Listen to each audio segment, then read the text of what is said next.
Donc, je m'appelle Paul Bossé, je suis architecte urbaniste, architecte du patrimoine et chef de projet pour le Pays d'art et d'histoire de Saint-Omer. Je vais vous présenter un peu finalement un cas concret d'application du SIAP, même si, comme l'a très bien dit Colette, finalement, je ne vous présente pas un cas qui est voué à être généralisé partout. C'est vraiment un cas d'exemple d'adaptation du modèle un peu à la fois du Pays d'art et d'histoire et à la fois enfin, du label et à la fois du SIAP sur un territoire donné.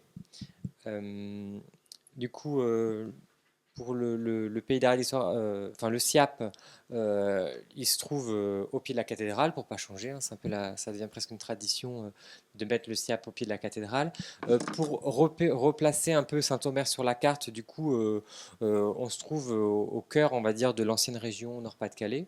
Euh, c'est important de montrer un peu comment on se définit, puisque le moment où on construit un SIAP, un centre d'interprétation, finalement, ça va matérialiser ce qu'on est en fait finalement. On veut que le visiteur, peu importe qu'il soit habitant ou extérieur, quand il rentre enfin, plutôt quand il ressort du SIAP, il ait compris, bon, c'est quoi le pays d'art et d'histoire de Saint-Omer, qu'est-ce qu'on m'a raconté.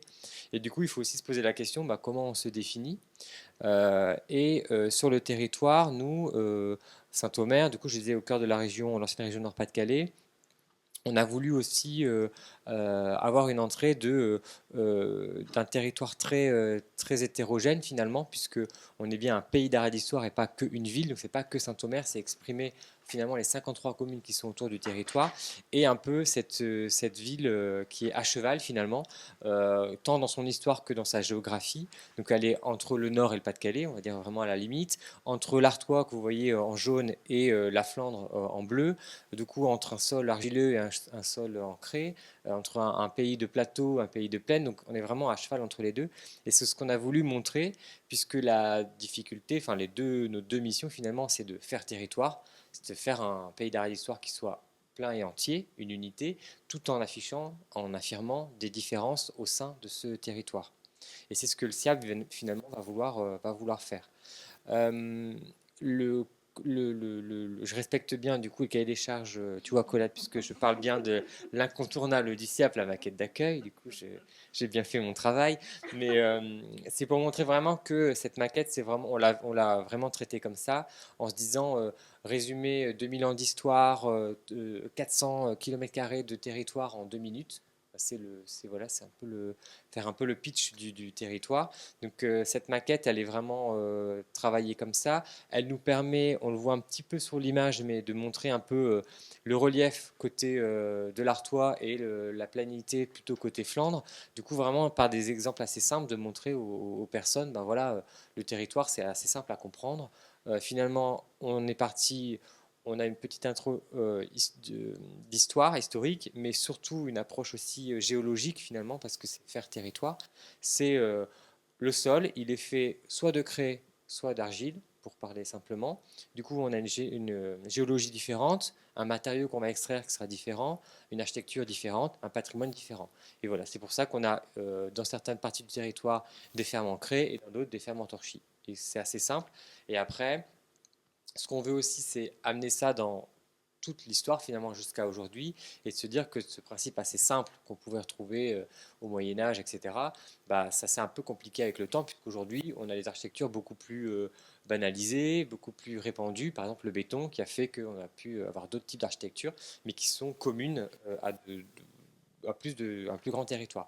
Donc par exemple, vous voyez les enfants là qui sont devant la maquette d'accueil, pour avoir une information sur la maquette, ils appuient sur des boutons qui sont faits en matière, du coup, ancrée, en brique rouge, en brique jaune, qui est un peu la spécialité de Saint-Omer, ou en béton. Donc là, c'était aussi pour montrer cette approche du coup de matériaux différents, enfin de matériaux de sol différents. Et c'est vrai que rien que par cette matière, je vous parlais d'une architecture différente, mais c'est aussi une agriculture différente, c'est aussi un usage différent. On va faire de l'alcool avec l'eau qui est présente sur le territoire, on va utiliser l'eau pour faire du papier à un autre endroit. Donc c'est vraiment montrer cette variété de choses qui font que, et même écologique, hein, on a par exemple l'image de Guémy qui est au nord du territoire, qui est sur un plateau qui est presque le long de la M, un cours d'eau qui s'appelle la M. Et voilà, on a un peu un microcosme qui s'est construit finalement, une biodiversité différente avec des papillons qui ne sont pas les mêmes que sur le reste du territoire parce que ce relief, le vent particulier fait que on a un écosystème particulier qui se crée à cet endroit précis. Euh, donc l'interprétation du territoire, elle se fait, on va dire, sous l'angle géographique, historique, mais aussi du patrimoine, aussi de l'architecture, de l'environnement, de l'urbanisme. C'est vraiment expliqué par de multitudes de sujets comment on interprète le territoire.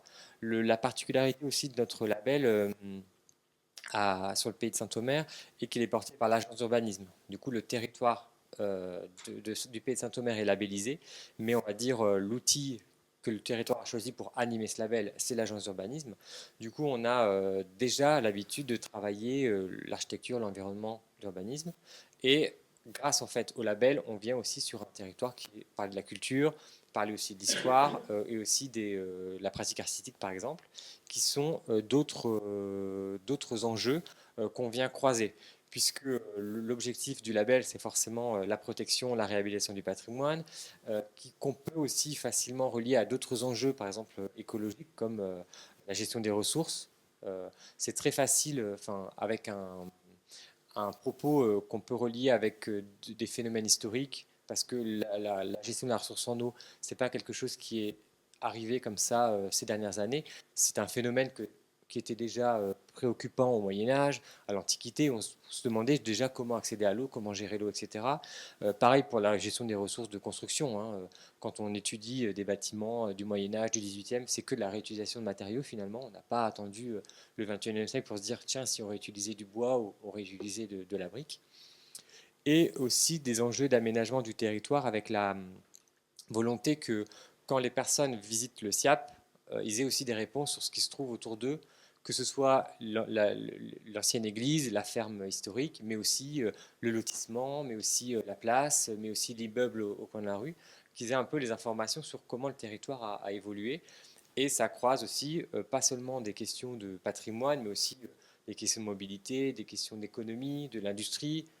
Voilà, c'est tous des phénomènes finalement qui ont impacté le territoire. Euh, L'interprétation, elle doit se faire forcément à travers différents formats. On avait la maquette, mais aussi des contenus numériques, de la vidéo, des coupes topographiques, des blocs diagrammes, puisque ce qu'on aime bien faire aussi, c'est à la fois ben, rendre un peu plus, on va dire, utiliser un contenu qu'on peut retrouver dans un règlement d'urbanisme, par exemple, ou dans un SCOT, enfin, des choses très techniques qu'on va essayer de vulgariser pour intéresser l'habitant, et de la même manière, euh, essayer dans ces documents d'urbanisme, quand on va les écrire, bah, qu'ils soient un peu plus, pas intéressants à lire, mais plus faciles à appréhender par ce public, parce que même un élu, bah, c'est aussi un habitant et c'est aussi une personne qu'il faut convaincre. Du coup, cette question des publics, elle est hyper importante chez nous, puisque le public de cible, on va dire, c'est l'habitant, c'est notre public cible premier, même si par exemple le SIAP il est traduit en plusieurs langues, mais c'est vraiment le public cible avec toute la variété de publics. C'est vrai que quand on étudie en détail le public, enfin, c'est des profils infinis finalement, puisque forcément on peut avoir des jeunes publics parce qu'on a une action qui est faite auprès des scolaires par exemple, mais aussi la question du grand public et aussi l'évolution d'une personne au cours de sa vie ou même dans sa journée qui est un public différent. Hein. Quand vous travaillez, vous êtes un public de professionnels. Vous arrêtez de travailler le soir, vous devenez un autre type de public. Et c'est pareil pour l'enfant quand c'est le soir, quand il est à l'école, quand il est au centre de loisirs. Voilà, c'est un public différent avec des attentes différentes. Un public forcément enseignant, technicien. Cette question aussi du relais, parce que voilà, on est une équipe, on essaye de toucher le maximum de public, mais on n'est pas tout seul. Il faut forcément qu'on forme, qu'on informe des publics relais, que ce soit les enseignants, mais aussi les techniciens. On a aussi une grande mission de conseil auprès des habitants, mais aussi auprès des professionnels. Du coup, les maçons, les architectes sont aussi des publics qu'on souhaite toucher. Euh, et les élus également, puisque on rédige voilà, des documents d'urbanisme, c'est aussi intéressant quand un élu bah, vient visiter le SIAP et peut se rendre compte aussi de cette évolution du territoire, notamment quand il réclame par exemple plus de terrain à bâtir. Bah, on peut déjà lui montrer tout ce qui a été construit dans sa commune, comment sa commune a évolué depuis 20 ans et peut-être sera doublé c'est fortement minéralisé par exemple.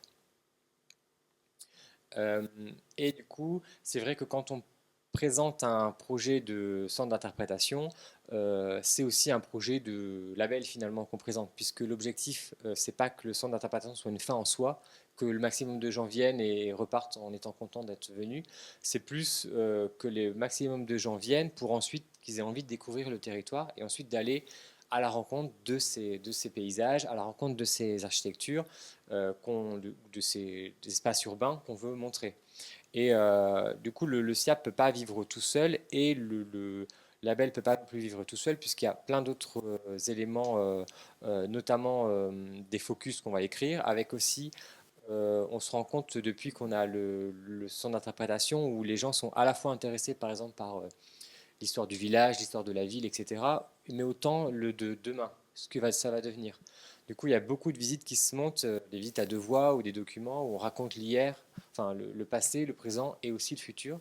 Et on se rend compte que ça intéresse aussi beaucoup les gens, notamment des publics un peu qu'on cherche à conquérir. On parlait notamment du public jeune adulte, par exemple, ou jeunesse un peu plus âgée, un peu à l'entre-deux, où ces questions voilà, de citoyenneté, d'aménagement du territoire, à un moment où on se pose des questions sur son parcours professionnel, par exemple, de se dire, voilà, aimer l'histoire, aimer la géographie, qu'est-ce que ça peut faire comme métier, ben, c'est des choses qu'on peut présenter, notamment dans l'aménagement du territoire.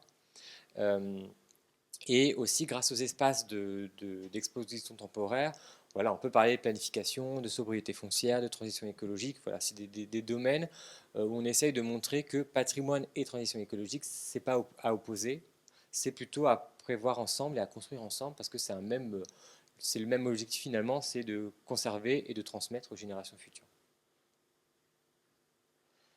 Euh, la variété des supports, bon, Colette en a déjà parlé aussi, mais c'est vrai que voilà, c'est vraiment l'essentiel de notre travail, c'est les visites guidées, c'est les événements, les ateliers, tout ça, c'est un peu on va dire le gros de notre travail. Finalement, le FIAP, ce n'est que entre guillemets la partie émergée de l'iceberg. Finalement, c'est ce qui reste tout le temps là présent, ce sur quoi, en final, plus pas forcément un musée ou un espace d'expo, mais vraiment un outil qu'on peut utiliser pour rayonner, qui est aussi un peu parfois notre pied-à-terre, mais qui permet vraiment de faire rayonner ce label à l'échelle du territoire.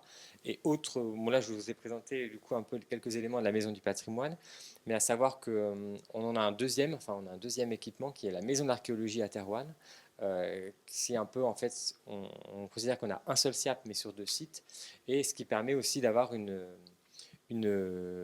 rayonnement territorial plus important puisqu'on est sur deux communes.